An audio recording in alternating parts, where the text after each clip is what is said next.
হিজরি ১৩ সনে রোমান সাম্রাজ্যের বিশাল বাহিনীর বিরুদ্ধে মুসলিম বাহিনী সিরিয়ার ইয়ারমুক প্রান্তরে এক কঠিন যুদ্ধে অবতীর্ণ হয়। রোমানদের সৈন্য সংখ্যা ছিল মুসলিমদের তুলনায় কয়েক গুণ বেশি। তীব্র গরম আর ধূলিঝড়ের মধ্যে যুদ্ধ যখন চরম পর্যায়ে পৌঁছালো, তখন মুসলিমদের অনেকেই মারাত্মকভাবে আহত হয়ে তৃষ্ণায় ছটফট করছিলেন। যুদ্ধের ময়দানে যখন তরবারির ঝনঝনানি কিছুটা শান্ত হলো, তখন এক সাহাবী পানির মশক হাতে আহতদের খুঁজে বের করার জন্য বের হলেন।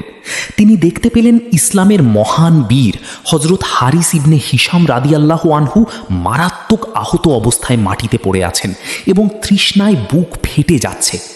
সাহাবী যখন হারিস রাদিয়াল্লাহু এর মুখের কাছে পানির পাত্রটি ধরলেন, ঠিক তখনই পাশ থেকে আরেকটি ক্ষীণ আর্তনাদ শোনা গেল। সেটি ছিল আরেক আহত বীর হজরত ইকরিমা ইবনে আবি জাহল রাদিয়াল্লাহু এর কণ্ঠ। তিনি পানির জন্য ছটফট করছিলেন। হারিস রাদিয়াল্লাহু পানির পাত্রটি নিজের ঠোঁট থেকে সরিয়ে নিলেন এবং বললেন, আগে আমার ভাই ইকরিমাকে পানি করাও, তার তৃষ্ণা আমার চেয়েও বেশি। সাহাবী দ্রুত পানির পাত্রটি নিয়ে ইকরিমা রাদিয়াল্লাহু আনহুর কাছে ছুটলেন। কিন্তু ইকরিমা যখন পানি পান করতে যাবেন, ঠিক তখনই তার পাশ থেকে আরেকজন আহত সাহাবী হজরত আইয়াশ ইবনে আবি রাবিয়া রাদিয়াল্লাহু আনহুর পিপাসার্ত কণ্ঠস্বর ও গোঙানি শুনতে পেলেন।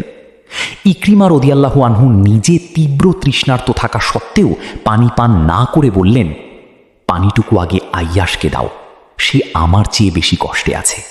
সাহাবী আর এক মুহূর্ত দেরি না করে দৌড়ে আইয়াশ রাদিয়াল্লাহু আনহুর কাছে পৌঁছালেন।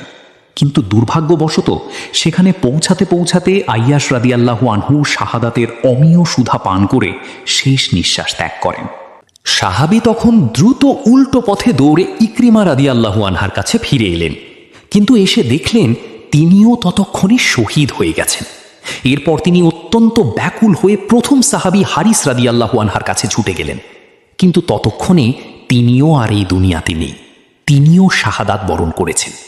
তিনজন বীরই প্রচণ্ড তৃষ্ণার্ত থাকা সত্ত্বেও নিজের ভাইকে অগ্রাধিকার দিয়ে এক ফোঁটা পানি পান না করেই আল্লাহর দরবারে চলে গেলেন। ইসলামের ইতিহাসে এই ঘটনাটিকে পারস্পরিক ভ্রাতৃত্ব ও ত্যাগের সর্বোচ্চ দৃষ্টান্ত হিসাবে স্মরণ করা হয়। নিজের চরম বিপদেও অন্য ভাইয়ের প্রয়োজনকে নিজের চেয়ে বড় করে দেখার যে শিক্ষা ইসলাম দেয়, এই ঘটনা তার উজ্জ্বলতম প্রমাণ। মরণাদশা উপস্থিত হওয়া সত্ত্বেও সাহাবীদের মধ্যকার ভালোবাসা ও ঐক্য কতটা মজবুত ছিল, তা বর্তমান পৃথিবীর মানুষের জন্য এক পরম শিক্ষণীয় বিষয়।